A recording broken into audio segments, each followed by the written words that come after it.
Good YouTube, Quinn Wade coming to y'all with that basketball analysis on Analysis Playground, of course on YouTube exclusively, and that's the way it got to be. But let's go ahead and get into the Minnesota Timberwolves beating the Utah Jazz 120 to 113. The Jazz go to 3-7. The Timberwolves go to 7-4. And Utah won that first quarter 30-26, but they lost the second quarter 27-25. They got blown out at that point because the third quarter they ended up losing it 40-25, although they did outscore the Timberwolves 33-27 in the fourth. They still lost by 7, and they never was really close to being able to win this game.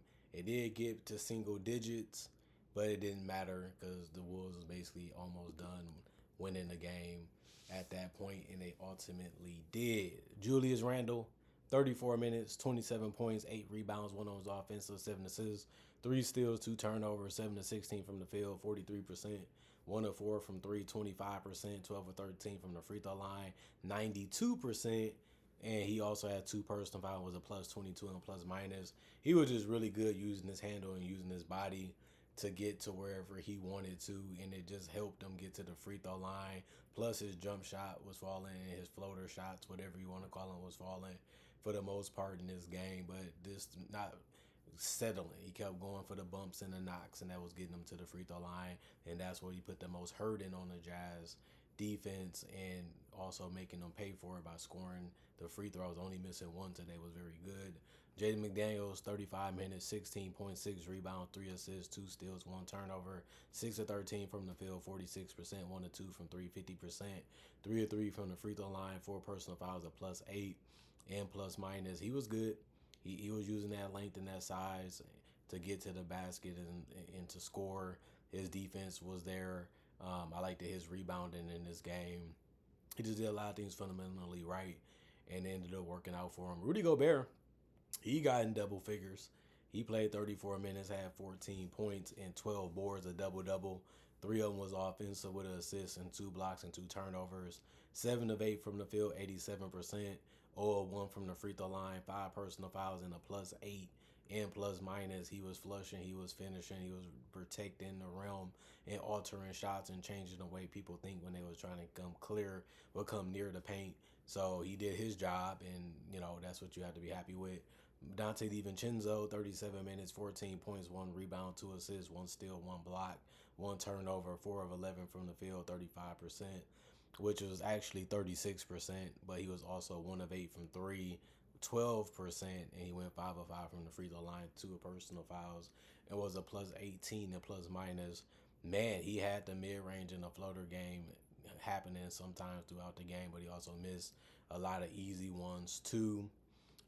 But it happens throughout the game, but at least he was able to score enough to make the defense respect him out there. And he didn't miss as many shots as you think. It just looks that way because he didn't take that many. But the three-point shot he really didn't have going at all, and that ruined his field goal percentage. Anthony Edwards, 35 points, led the team in scoring like he should, and also had game high. He also had 6 rebounds and 6 assists with only 1 turnover and a block.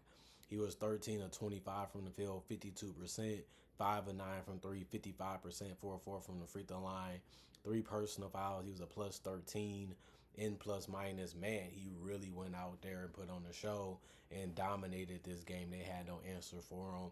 He was getting anything he wanted, anything he pleased, and he has a tendency to be able to do that, and Utah was a victim of it. Naz Reid, 28 minutes, 7 points, 3 assists, 5 rebounds, 1 on his offensive with a steal and a block. He was 3 of 10 from the field, 30%, 1 of 7 from 3, 14%, 1 personal foul and a minus 14 and plus minus. He didn't have it going, especially from the perimeter, or you can say the 3-point shot, but he was able to do other things to help the team out when he wasn't making threes, and that's why you had to say he had a good one. Mike Conley, 18 minutes, 5 points, 2 assists. He also had 2 rebounds, 1 on his offensive with 2 turnovers. He was 1 of 3 from the field, 33%, 1 of 2 from 3, and 2 of 2 from the free throw line. He was a minus 13 and plus minus. Jalen Clark, 13 minutes, 2 points, 1 rebound, 1 steal, 1 turnover, 1 or 2 from the field, or 1 from 3, 4 personal fouls, -5 and plus minus.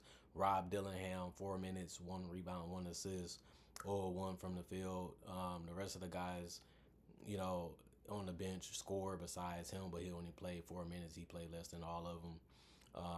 42 rebounds, 25 assists, 8 steals, 5 blocks, 10 turnovers, 42 of 89, 47%, 10 to 33, 30%, 26 or 28, 92%, 21 personal fouls. Utah Jazz, Laurie Marketing, 35 minutes, 21 points, 8 rebounds, 4 of them was offensive, 3 assists, 1 steal, 1 turnover. 6 of 15 from the field, 40%, 4 of 7 from 3, 57%, 5 of 6 from the free throw line, 83%, 4 personal fouls, and a -10 and plus minus. He's been their best scorer. And he struggled a little bit today outside from the 3-point line, but he still helped, you know, with the rebounds and with the ball movement and the spacing, and that's what he's out there for. The only guy that didn't get in double figures in the starting lineup in scoring was Yusuf Nurkic, but he did have 10 rebounds in 25 minutes. That's good, but he only had 6 points, and 4 of his rebounds was offensive with 3 assists and a steal and a turnover. He ended up shooting 2 of 11 from the field, 18%, 1 of 3 from the 3-point line, 33%, 1 to 4 from the free throw line, 25%, 3 personal fouls, and a -13 and plus minus for him. Good set, good screens, and was at the right spots. He just couldn't finish them off. It happens. Sheev Mikhailuk, 28 minutes, 11 points, 3 rebounds, 1 on his offensive, 2 assists, 1 turnover, 4 of 13 from the field, 30%, 3-11 from 3, 27%, 2 personal fouls, and a -17 and plus minus. Man, he really didn't have it going from the field either. You know, he never really been a great scorer, but he's been a decent player. But the jump shot just wasn't falling for him tonight, even when he was open. Keontae George got it going late in the game with the mid-range and the threes. He played 36 minutes, had 27.6 rebounds, 6 assists, 1 block, 1 turnover, 9 of 18 from the field, 3 of 11 from 3, 27%, 6 of 6 from the free throw line, 2 personal fouls, and a -12 and plus minus. As long as he's dishing and scoring, you happy with that, but he's a hit or miss shooter like most players in the NBA, but he had it going, and he tried to help make a late push, but it didn't work. Ace Bailey, 28 minutes, 10 points, 7 rebounds, 4 of them was offensive, had a nice reverse dunk in this game before it was over. 2 assists, 3 steals, 2 turnovers. He was 4 of 9 from the field, 44%, 0 of 3 from the 3-point line, and 2 of 2 from the free throw line. Had a -16 and plus minus, and this was his first game starting in the regular season, and it was a decent performance from him. Kevin Love showing you that he still got it. 17 minutes, 10 points, 3 rebounds, 1 assist, 1 block, 1 turnover, 3 of 6 from the field, 50%, 2 of 5 from 3, 40%, 2 of 2 from the free throw line, 2 personal fouls, and a +1 and plus minus. Man, he really helped them out from 3 and around the basket. And Kyle Filipowski played 26 minutes, had 7 points, 3 rebounds, 1 on his offensive, 3 assists, 1 block, 2 turnovers, 2 of 6 from the field, 33%, 1 of 4 from 3, 25%, 2 of 2 from the free throw line, 4 personal fouls, and a +14 and plus minus. Really couldn't make a shot from the perimeter, but he did contribute with the assists and the rebounds and the block. That still makes it an okay game, even though he didn't shoot the ball that well percentage-wise when it comes to efficiency. Bryce sent the ball 11 minutes, 10 points. He got in double figures, tied for the most off the bench. 4 rebounds, 2 of them was offensive, 1 assist, 1 turnover, 4 of 6 from the field, 66%, 1 of 3 from 3, 33%, 1 of 1 from the free throw line, a +11 and plus minus. He is a scorer. He's a strong scorer. He can take you to the rim. He can pull up on you. He did those things tonight, and that's his game. Isaiah Kohler was attacking that basket and finding his teammates. That's what he does. 16 minutes, 5 points, 3 rebounds, 7 assists, 2 turnovers, 2 of 3 from the field, 66%, 1 of 1 from the free throw line, 3 personal fouls, and a -3 and plus minus. Walter Clayton Jr., 18 minutes, 6 points, 3 rebounds, 2 assists, 2 blocks, 1 turnover, 2 of 8 from the field, 25%, 2 of 5 from 3, 40%. For him, I like how he's been playing so far. He just needs to continue to work on his shot. and his ball handling to be able to get separation, and then he just has to knock down those shots or get to the basket. He's not bad at it. He just needs to get great at it, and he can take a leap as an offensive player. But they ended up out rebounding the Jazz. The Jazz ended up out rebounding the Timberwolves by 8 because they had 50 total rebounds as a team. They had more assists with 5 more because they had 30. They had 5 steals. They lost that by 3. They also had 5 blocks. Both teams had that. They committed more turnovers with 15 compared to the 10 that the Timberwolves had that helped the Timberwolves. 38 of 95, they shot poorly compared to the Timberwolves. They only shot 40%, 17 to 52, 32% from 3. They shot better than the Timberwolves, but not by much. And then 20 of 24, 83% from the free throw line.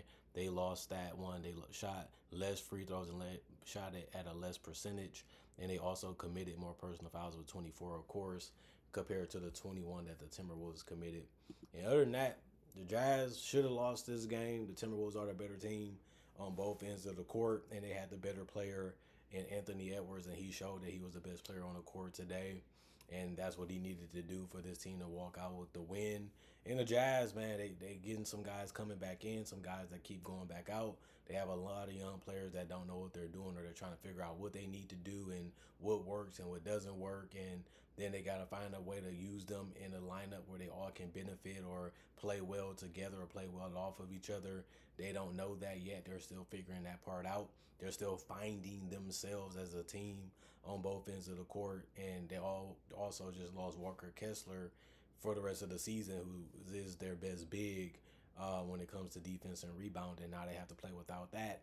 And they shouldn't complain because, I mean, like I said, they can get a high pick and add another piece to the puzzle and probably rush their development and rush their success quicker by getting one of these beast players in the draft. So we'll see if they lose like we think they will and how they've been doing this season. And we'll see what players they choose to keep and choose to move around, and who's going to be their building pieces. And we know Ace Bailey, he's a jump shooter. He's athletic. Can he be a defender? Can he continue to help with the boards? Can he knock down threes at a consistent level at the NBA level? That's something we have to see more of. And his career is only starting, so I'm not going to knock him right now. I just see it. That's something that he has to do to be better at the game. And then Lauri Markkanen, will he still be here? He's older than these guys. Plus, he's wanted, which means you can get some more assets for him, even young ones, and possibly draft compensation for him. So that can work out for him, too, because they got Flapowski, who's younger and can do similar things. But he's not as mobile as Lowry. But then again, you always got to look at it like you're building this team around multiple players, not just one.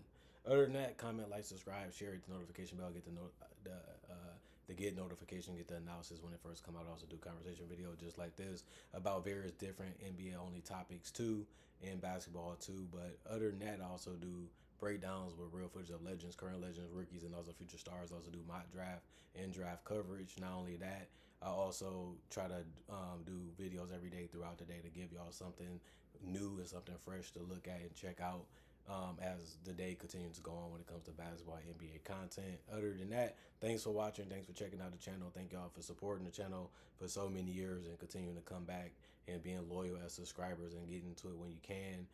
That's all I can do is upload it when you watch it when you can. That's all I can ask for y'all to do, and y'all do it. So I'm thankful for that, and I'm grateful for that. And at the end of the day, y'all stay blessed up. Y'all stay good. Peace, and I'll see y'all later today with more analysis.